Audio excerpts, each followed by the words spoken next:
Dr. Amanda Mitchell rubbed her tired eyes, the soft blue glow of multiple monitors casting shadows across her face in the dimly lit control room. The clock on the wall read 3:27 a.m., but she couldn't leave, not with what she was seeing in the data streams from the deep space array. "Come on, prove me wrong," she muttered, fingers flying across the keyboard as she cross-referenced the signal patterns with her previous findings. But the numbers didn't lie. They never did. The quantum detection grid she'd helped design was picking up massive gravitational distortions at the edge of the solar system. Not random anomalies or natural phenomena. These were deliberate, coordinated movements. A fleet was approaching Earth, using technology that made humanity's most advanced ships look like stone tools in comparison. Her phone buzzed. Director Reynolds again. The fifth call in the last hour. This time, she answered. "Please tell me you have better news," Reynolds said, his voice tight with barely controlled tension. Amanda took a deep breath. "The translations were correct, sir. All of them. Those artifacts we found in the Mariana Trench last year. The warnings carved into the ruins under the Antarctic ice. They weren't myths or metaphors. They were trying to warn us about the Empire." Silence stretched across the line for several heartbeats. "How long?" Reynolds finally asked. "At their current velocity." Amanda checked her calculations again. 72 hours until they reach Earth orbit. Maybe less if they accelerate. Jesus Christ. Reynolds paused. "The president's already on his way to the facility. The UN Security Council is convening an emergency session. We need you to." A sharp tone from her primary monitor cut him off. Amanda's heart nearly stopped as new data flooded her screens. "Sir, they've changed course. They're accelerating. New estimated arrival time is..." "Oh God." "Mitchell, talk to me. They'll be here in less than 24 hours. Her voice sounded distant to her own ears as she watched the numbers tick down. "Sir, these energy readings, a single ship in their fleet could level a continent, and I'm counting at least 50 of them. Get to the briefing room. Now." Reynolds hung up. Amanda grabbed her tablet and research notes, her mind racing. As she hurried through the underground corridors of the facility, other scientists and military personnel rushed past her. Everyone's face wore the same expression of controlled panic. The briefing room was already packed when she arrived. Military brass, civilian leaders, and top scientists from around the world connected via secure holographic feeds. President Harris sat at the head of the table, his usual confident demeanor replaced by grim determination. "Dr. Mitchell," he said as she entered, "you've been studying these signals longer than anyone. What exactly are we facing?" Amanda connected her tablet to the main display, bringing up the translation matrix she'd developed from the ancient warnings. "They call themselves the Hegemony. Based on what we've decoded, they're an empire spanning at least 1,000 star systems. They expand by finding developing civilizations, giving them an ultimatum. Submit or be destroyed." "Submit to what exactly?" General Morris asked, his weathered face illuminated by the holographic displays. "Total control. Resources, military service, technological secrets. Everything. Conquered worlds become nothing more than assets to fuel their endless expansion." Amanda brought up more data streams. "The artifacts we found suggest they've been doing this for at least 10,000 years. No civilization has ever successfully resisted them." The room erupted in overlapping voices until President Harris raised his hand for silence. "Options?" he asked simply. Admiral Chen leaned forward. "Our combined global fleet might take out one of their ships. Maybe 2 if we're lucky. But 50? We don't have the firepower." "What about the quantum shield network?" someone suggested. "Still theoretical," Amanda replied. "We're years away from a working prototype." President Harris stood slowly, his expression hardening. "So you're telling me that in less than 24 hours, an unstoppable alien empire will arrive to either enslave or destroy us?" Amanda met his gaze. "Yes, Mr. President, that's exactly what I'm saying.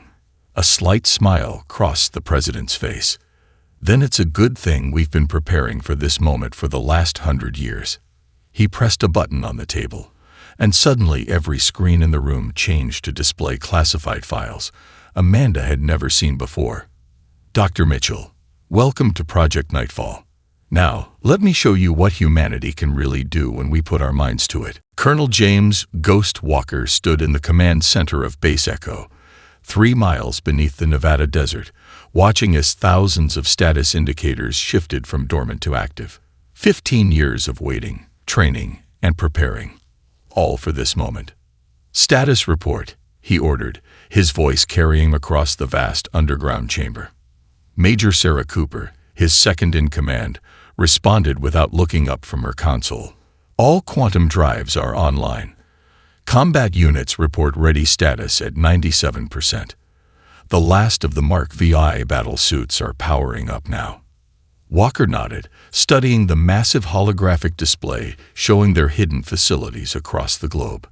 Green lights were blinking on everywhere, under the Pacific Ocean, within the Antarctic ice sheet, buried in the Himalayas. Humanity's secret army, coming alive. "Sir," Cooper called out, "Dr. Mitchell's team has arrived at the primary entrance." "Right on schedule." Walker straightened his uniform.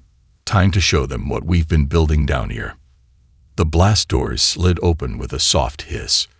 Dr. Mitchell entered alongside President Harris and several other officials, their eyes widening as they took in the scale of the facility. Walker couldn't blame them. The first time he'd seen the underground hangar, he'd been speechless too. Rows of advanced battle platforms stretched into the distance, their crystalline armor gleaming under the harsh lights. Each one incorporated technology reverse-engineered from recovered alien artifacts, enhanced by human ingenuity and innovation. But these weren't crude copies, they were something entirely new. "Welcome to Project Shadowfall," Walker said, approaching the group. "We've been expecting you." "How?" Dr. Mitchell started, then collected herself. "How long has this existed?" "The first facility was built in 1947, after we recovered technology from a crashed Hegemony scout ship," Walker explained, leading them toward the command platform. "Every major nation quietly contributed resources and personnel.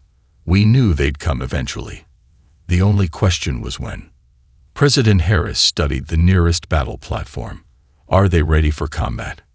"More than ready, sir." Walker gestured to the main display. "We have 37 facilities like this one worldwide.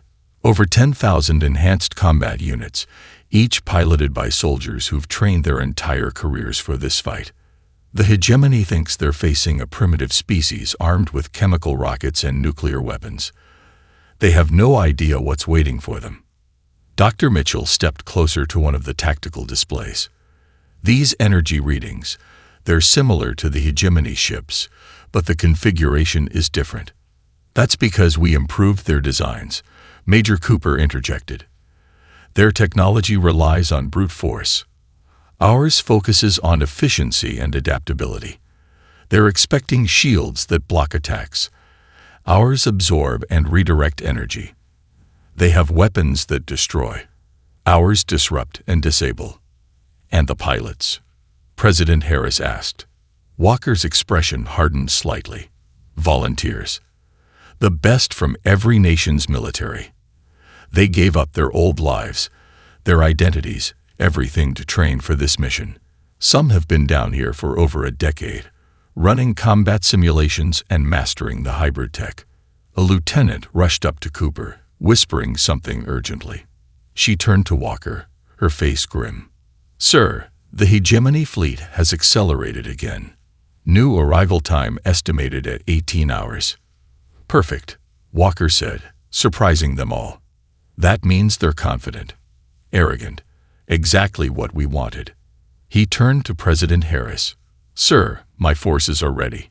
We request permission to begin deployment." The president looked around the facility one more time, taking in the scale of humanity's hidden strength. Finally, he nodded. "Colonel Walker, you have full authorization. Show these aliens exactly what humanity is capable of."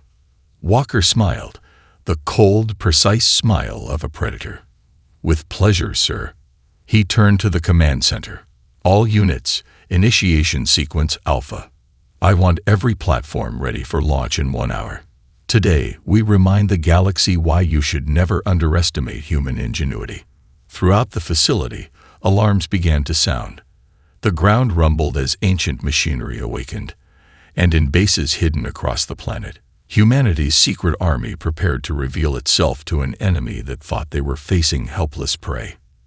They were about to learn just how wrong they were. Emma Thompson adjusted her simple gray diplomatic uniform, deliberately making her hands tremble as she studied her reflection in the shuttle's window. 15 years at the CIA had taught her that the best deceptions hide in plain sight. Today, she would be playing the role of her life, and humanity's future depended on her performance. "Remember," she whispered to her team, "we're terrified academics and low-level bureaucrats. We stammer. We avoid eye contact. We're overwhelmed by their technological superiority." The other 5 members of her team nodded. Each had been chosen for their acting abilities as much as their technical expertise. Dr. James Harrison, a quantum physicist who could appear to barely understand basic mathematics. Maria Gonzalez, a military strategist masquerading as a cultural attaché. All of them carried sophisticated scanning technology disguised as ordinary objects. Pens, glasses, even their own clothing. The shuttle approached the Hegemony's flagship, a massive crystalline structure that seemed to devour light itself. Emma felt a genuine flutter of anxiety, not from fear, but from anticipation. Years of planning came down to the next 2 hours. "Approaching docking bay," the pilot announced. "They're scanning us now." Emma allowed herself a small smile. Let them scan. Their primitive diplomatic shuttle was exactly what it appeared to be. The quantum transmitters woven into their neural patterns were undetectable to hegemony technology. They'd made sure of that. The docking bay swallowed them whole. As the shuttle's doors opened, Emma got her first look at their hosts. The hegemony representatives stood nearly 8 feet tall, their crystalline armor pulsing with internal energy. Their face-plated helmets betrayed no emotion as they watched the humans disembark. "Welcome aboard the Dominion," one of them spoke, its translator converting alien speech into flat English. "We trust you bring your species submission." Emma stepped forward, letting her knees shake slightly. Greetings, noble representatives," she stammered, bowing low. We are honored by your presence. Our leaders are still discussing the terms, but they sent us to learn more about your glorious empire." The alien's posture shifted subtly. "Amusement," Emma noted. "Perfect. There are no terms to discuss," it stated. "Only submission or annihilation. But we will indulge your primitive curiosity. Follow." As they were led through the massive ship, Emma's team played their parts perfectly. Dr. Harrison gasped audibly at basic energy conduits. Maria stumbled, overwhelmed by the ship's artificial gravity. Every reaction fed the alien's sense of superiority, while hidden scanners mapped every inch of the vessel. "Your species has barely mastered nuclear fission," their guide commented as they entered the ship's main command center. "You still use chemical rockets for space travel. Surely you understand resistance is futile." Emma wrung her hands nervously. "Why, yes, of course. But our leaders, they need to understand more about how we would serve the Empire, to properly prepare our people." The alien commander stepped forward, looming over her. "Your people will provide resources, soldiers, and labor. Your technologies will be assessed for any useful elements, though we doubt we'll find any. Your military assets will be dismantled. This is not a negotiation." "Of course not." Emma practically squeaked, backing away. Her quantum transmitter pulsed, mapping the command center's neural interface systems. "We would never presume to negotiate. We only wish to serve." The commander turned away dismissively. "Your submission must be transmitted within 6 hours. Any delay will be considered resistance." "We understand." Emma nodded frantically. Though perhaps we could see more of your magnificent vessel. to better explain to our leaders the glory of the Empire. The aliens exchanged looks that clearly conveyed their disdain. Very well. A short tour for the primitives. 2 hours later, Emma's team returned to their shuttle, maintaining their frightened demeanor until the doors close. Only then did she allow herself a genuine smile. The quantum transmitters had mapped everything: defense systems, neural interfaces, command protocols. Every dismissive word, every contemptuous gesture had bought them more time to gather data. As their shuttle departed, Emma sent a coded message to Earth. Package secured. Operation Trojan Horse is go. The hegemony would learn too late that they had just given a master spy and her team complete access to their command systems. By the time they realized their mistake, it would be far too late. Marcus Rodriguez cracked his knuckles as he watched the data streams flow across his screens in the Pentagon's Quantum Cyber Command Center. The room hummed with nervous energy as dozens of the world's best hackers waited for his signal. Each operator had trained for years on simulated alien systems, but this was the real thing. Emma's team delivered, he announced, scanning the incoming data packets. We've got complete neural architecture of their command and control systems. Beginning Phase 1 in 3 minutes. Colonel Walker's face appeared on his primary screen. Status report, Ghostwire. Their security is exactly what we expected, Marcus replied, his fingers dancing across the holographic interface. Advanced but predictable. They haven't updated their core protocols in centuries. Why bother when no one's ever successfully hacked them? Until today, Walker said grimly. You're sure the quantum virus will work? Marcus allowed himself a small smile. We've had 15 years to perfect it, using their own tech against them. Trust me, they won't know what hit them. The virus was his masterpiece, a hybrid of human programming and alien quantum computing. It had taken teams of scientists and hackers decades to develop, building on the weaknesses they'd discovered in recovered alien technology. The hegemony's overconfidence was about to become their downfall. All teams, commence upload sequence, Marcus commanded. Around him, screens lit up with activity as his operators began their carefully choreographed digital assault. The first stage was subtle, microscopic quantum irregularities in the hegemony's neural networks. Nothing their systems would flag as dangerous, just enough to create tiny gaps in their quantum firewalls. Phase 1 complete, his second-in-command, Lisa Chen, reported. No signs of detection. Marcus nodded, initiating the second stage, beginning viral payload deployment. Time to show them what human ingenuity looks like. The virus spread through the alien network like wildfire, exploiting vulnerabilities that had existed in their systems for millennia. The hegemony had grown so confident in their technological superiority that they'd stopped looking for weaknesses. Sir, one of his operators called out. They're activating secondary systems faster than predicted. Marcus frowned, watching as emergency protocols kicked in across the alien fleet. Looks like they built in some redundancies we didn't know about. Lisa deployed the secondary attack packages. All teams, shift to pattern Delta. His fingers flew across the interface, adapting the virus in real time. This was why humans were dangerous. They could improvise, evolve, adapt on the fly. The alien systems were powerful but rigid, unable to match their flexibility. Warning, the AI assistant announced. Enemy fleet beginning emergency weapons charge sequence. They're going to fire blind, Marcus realized. Walker, you're about to have company. Our cyber attack bought us some time, but they're switching to manual control. Understood, Walker replied. You've given us the opening we needed. Defense platforms are ready. Marcus watched as the virus completed its primary mission. The hegemony's main neural network was completely corrupted, but their backup systems were proving more resilient than expected. Sir, Lisa called out, I'm detecting quantum signals from their secondary command ships. They're attempting to rewrite their core protocols. Let them, Marcus grinned. Every change they make creates new vulnerabilities for us to exploit. Keep them busy while our ground forces move into position." A new alert flashed across his screen. The hegemony was launching fighters, their systems unaffected by the main virus. "Multiple bogies incoming," he reported.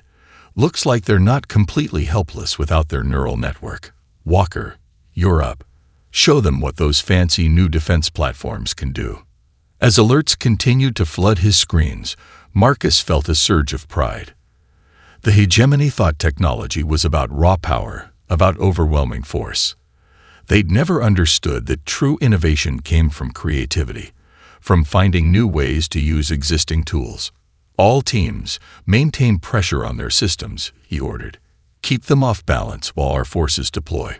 Today, we teach the galaxy's oldest empire a lesson about underestimating humanity." Behind him, the massive display showed hundreds of defense platforms rising from their hidden bases. The cyber attack had done its job. Now it was time for Phase 2 of humanity's counterattack to begin. Lieutenant Kate "Thunderstorm" Anderson felt the neural interface sync with her consciousness as her battle platform powered up. The massive war machine hummed around her, its hybrid systems responding to her thoughts with microsecond precision. 3 miles beneath the Pacific Ocean, she and her squadron waited for the signal to launch. "All Stormbreaker units, sound off," she commanded, watching as status indicators lit up across her neural display. "Stormbreaker 2, ready." Commander Jackson's voice was steady. "Stormbreaker 3, systems green." "Stormbreaker 4, armed and ready." One by one, her squadron reported in. 12 of the most advanced weapons ever created by human hands, each piloted by soldiers who'd trained together for years in preparation for this moment. "Control, this is Stormbreaker lead," Kate reported. "Squadron is ready for launch." "Copy that, Stormbreaker." Colonel Walker's voice came through clearly. "Enemy fighters are engaging our outer defenses. Time to show them what those platforms can really do." Kate felt a surge of anticipation as the launch bay doors began to open above them. "Remember your training," she told her squad. "They've got numbers and raw power. We've got maneuverability and adaptability. Make every shot count." The ocean waters parted as 12 massive battle platforms rose from the depths. Each stood nearly 100 feet tall, their crystalline armor refracting the sunlight into dazzling patterns. But these weren't just copies of alien technology. They were something new, something uniquely human. "Multiple enemy contacts," her tactical officer reported. "Hegemony fighters incoming, bearing 030. Kate smiled inside her neural cradle. "Stormbreakers, combat formation Delta. Let's introduce ourselves." The alien fighters screamed toward them, energy weapons blazing. But instead of raising shields, Kate's squadron did something the hegemony had never seen before. They absorbed the energy attacks, their crystalline armor glowing brighter with each hit. "Now," Kate commanded. Her platform spun with impossible grace for something its size, redirecting the absorbed energy through modified weapon systems. The blast caught the lead alien fighter perfectly, disrupting its quantum drives and sending it spiraling into the ocean. "They're breaking formation," Jackson called out. They'd never seen platforms move like this. Kate's squadron danced through the sky, every movement precise and fluid. Where alien war machines relied on brute force, humanity's hybrid technology emphasized efficiency and adaptation. Each hit they absorbed made them stronger, each attack revealing new weaknesses in the enemy's tactics. "Stormbreaker lead, this is Control," Marcus's voice cut in. "Enemy flagship is launching a second wave. Looks like they're bringing out their heavy hitters." "Good," Kate replied, her platform effortlessly dodging another barrage. "That means they're taking us seriously. All units, switch to Phase 2 protocols." Her squadron regrouped, their platforms linking energy fields to form a larger defensive matrix. As the hegemony's elite fighters approached, Kate felt a fierce pride in what humanity had accomplished. These weren't just weapons. They were works of art, the perfect fusion of alien technology and human innovation. "Remember," she told her squad, "we're not just fighting for Earth. We're fighting to show the galaxy that humanity won't bow to tyranny. That sometimes the smartest predators are the ones that look like prey. The enemy's second wave hit like a tsunami, filling the sky with exotic energy weapons and quantum-tipped missiles. But Kate's squadron was ready. Their linked platforms moved as one, absorbing, redirecting, and countering each attack with perfectly coordinated precision.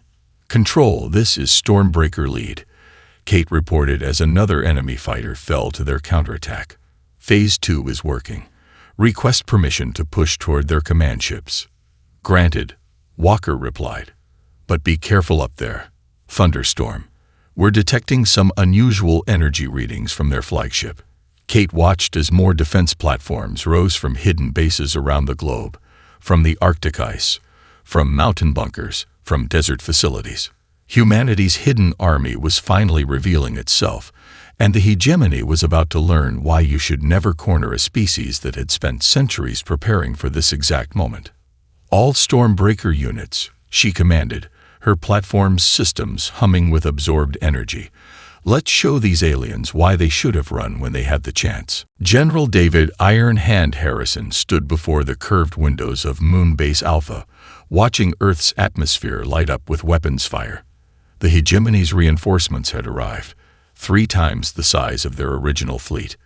The void between Earth and Moon buzzed with quantum signatures as hundreds of alien warships moved into attack position.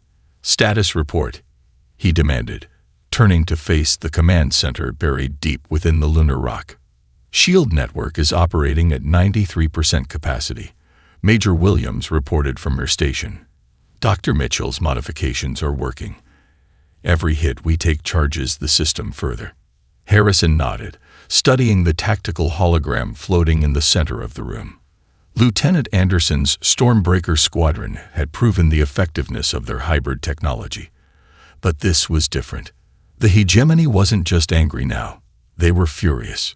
"Sir," Communications Officer Rodriguez called out, "incoming transmission from the enemy flagship." "Put it through." The hologram shifted, revealing the crystalline form of the hegemony's high commander. Its voice crackled with barely contained rage. "Your resistance is unprecedented," it stated.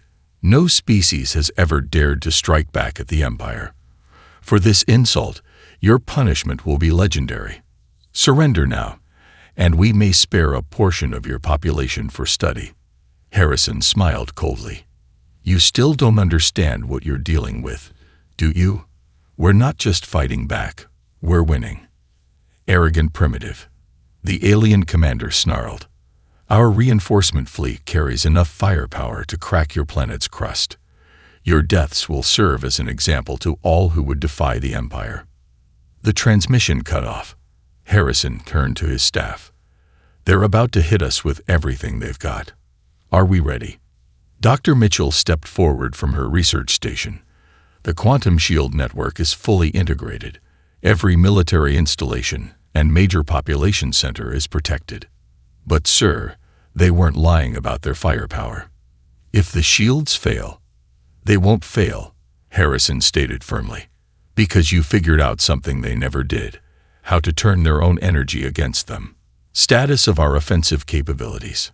Stormbreaker Squadron is repositioned for maximum coverage, Major Williams reported. Colonel Walker's ground forces are deployed globally. Marcus's cyber warfare team maintains disruption of their neural networks. The first shots from the reinforcement fleet lit up space like new stars being born.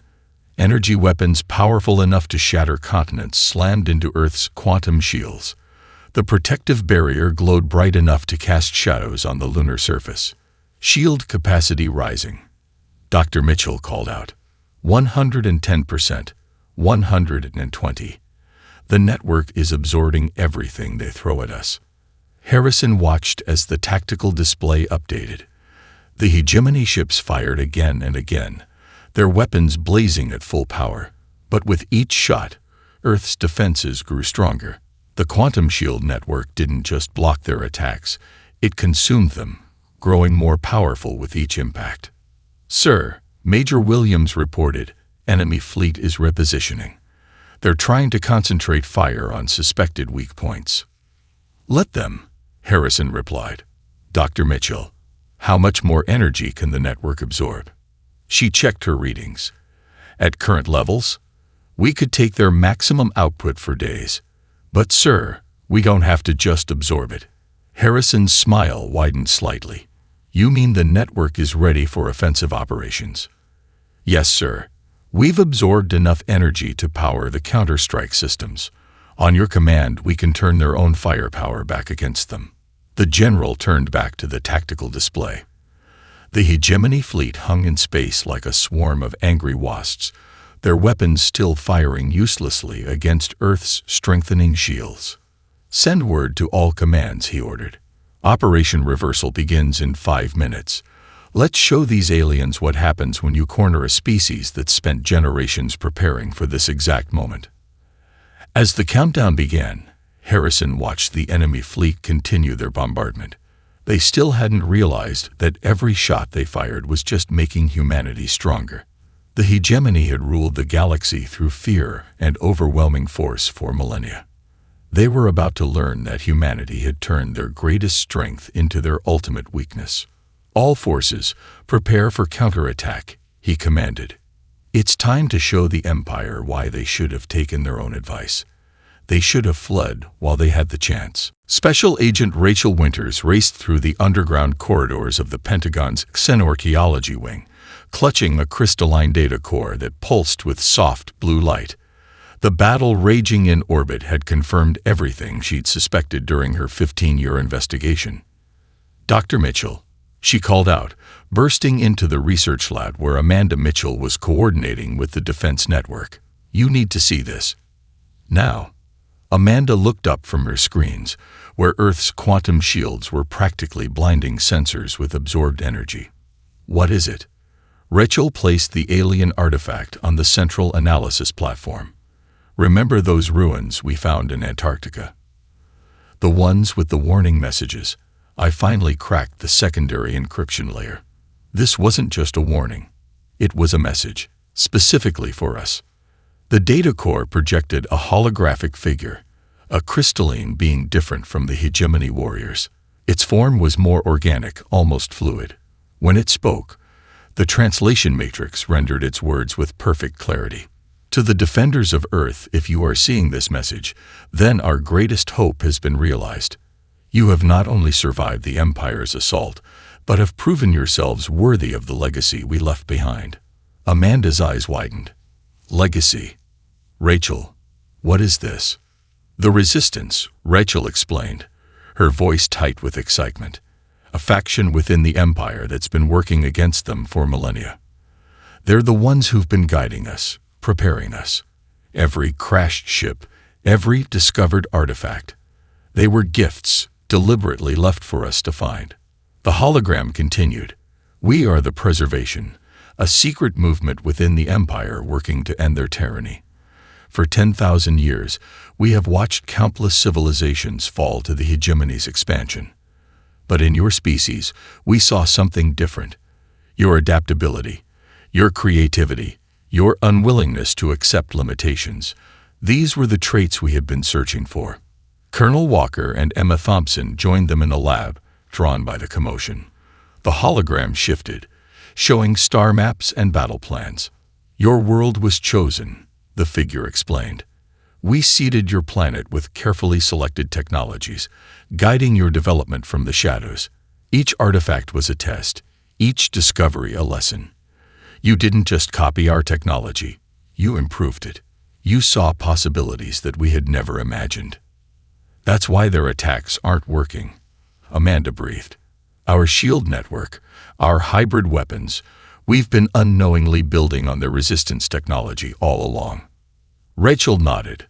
The Preservation knew the Empire would eventually find Earth. Everything they left us was designed to counter specific weaknesses in hegemony technology. Weaknesses that the Empire's arrogance prevented them from ever addressing. The hologram shifted again, revealing detailed schematics of hegemony vessels. With this message, we provide the final key, complete technical data on the Empire's flagship-class vessels. Their neural networks are vulnerable to specific quantum fluctuations. Their energy weapons can be not only absorbed but redirected with devastating effect. "My God," Walker whispered, "we're not just fighting for survival. We're the culmination of a plan centuries in the making." The Resistance chose us to be their successors. Emma studied the technical readouts with growing excitement. "These schematics, they confirm everything my team discovered during our infiltration, but they show weaknesses we hadn't even detected yet. There are more like us," the hologram continued. "Countless worlds suffering under Imperial rule, waiting for a sign that resistance is possible. You are not alone in this fight. As you read this message, our agents are already spreading word of your defiance. The Empire's grip on the galaxy is about to break." Rachel turned to the others, her expression determined. "Don't you see? This isn't just about defending Earth anymore. We're meant to lead the revolution they couldn't. Every piece of technology we developed, every strategy we planned, it was all preparing us for something bigger. The perfect weapon against an empire of arrogance," Walker mused. "A species they dismissed as primitive, armed with technology specifically designed to counter their every advantage." A hologram flickered one final time. "The Empire believes they are the pinnacle of evolution. Show them how wrong they are. Show them why humanity was chosen. The future of the galaxy rests in your hands." As if in response, the tactical displays lit up with new alerts. The Hegemony fleet was mounting another assault. But this time, Earth's defenders knew the truth about their role in the galaxy's greatest rebellion. Admiral Michael Steelheart Carter stood on the bridge of the UES Defiant, a captured Imperial warship that now bristled with hybrid human technology. Through the command viewport, he watched Earth's quantum shield network pulse with accumulated energy. The Hegemony's latest assault had only made them stronger. "Status report," he commanded, his voice carrying across the bridge. "All systems operational, Admiral," Commander Sarah Foster reported. "The preservation schematics let us completely overhaul the neural interfaces. She's faster and more responsive than anything in the Imperial fleet." Carter nodded, studying the tactical display. The Hegemony's reinforcement fleet had pulled back, regrouping after their failed attacks. They still didn't understand that every shot they'd fired had been absorbed, refined, and weaponized by Earth's defenders. Message from General Harrison. "Sir," Communications Officer Peters announced. "Operation Reversal is ready to commence. All defense platforms report ready status." "Very well." Carter turned to address his bridge crew. "The first humans to serve on a starship capable of interstellar travel. What we do here today will echo across the galaxy. The Empire thought they were facing primitives. Instead, they found their successors." The tactical display updated as Earth's counterattack began. The quantum shield network pulsed, releasing its stored energy in precisely calculated bursts. Each blast struck with devastating accuracy, guided by the targeting data Emma's team had gathered. "Multiple enemy ships disabled," Foster reported with satisfaction. Their own energy turned against them. "Quite poetic. Really." "Sir," Peters called out, "we're detecting quantum communications from dozens of systems across Imperial space. The preservation's agents are spreading word of our resistance. Other worlds are rising up." Carter allowed himself a small smile. Everything was proceeding exactly as planned. The Hegemony had ruled through fear for millennia, convincing every species that resistance was impossible. But humanity had just proven otherwise. "Launch all squadrons," he ordered. "Lieutenant Anderson, are your Stormbreakers ready?" "Born ready, Admiral." Kate's voice came through clear and confident. "Just give the word." "The word is given. All forces, commence Operation Liberation." The space around Earth erupted with activity. Stormbreaker Squadron led the charge, their hybrid battle platforms moving with impossible grace. Behind them came waves of fighters and corvettes, each incorporating technology that humanity had refined and perfected over decades of preparation. "Enemy fleet breaking formation," Foster announced. They're retreating." "Not running away," Carter corrected. "Running home, and we're going to follow them." He opened a channel to all Earth forces. "This is Admiral Carter. The defense of Earth was just the beginning. The preservation chose us for a reason, not just to resist the Empire, but to dismantle it." He gestured to the tactical officer, who transmitted targeting coordinates to the fleet. "Our first target will be the hegemony's primary shipyards in the Centauri sector. The preservation's agents have provided us with quantum fold coordinates for every major Imperial installation. We strike hard, we strike fast, and we show every enslaved species that freedom is possible." The UES Defiance engines hummed as they prepared for their first faster-than-light jump. Carter thought about how far humanity had come, from a seemingly primitive species to the Empire's worst nightmare. "Sir," Peters reported, "we're receiving transmissions from at least 30 subjugated worlds. They're asking for our help. And they'll have it," Carter promised. "Send this message to every corner of Imperial space. They told us to flee.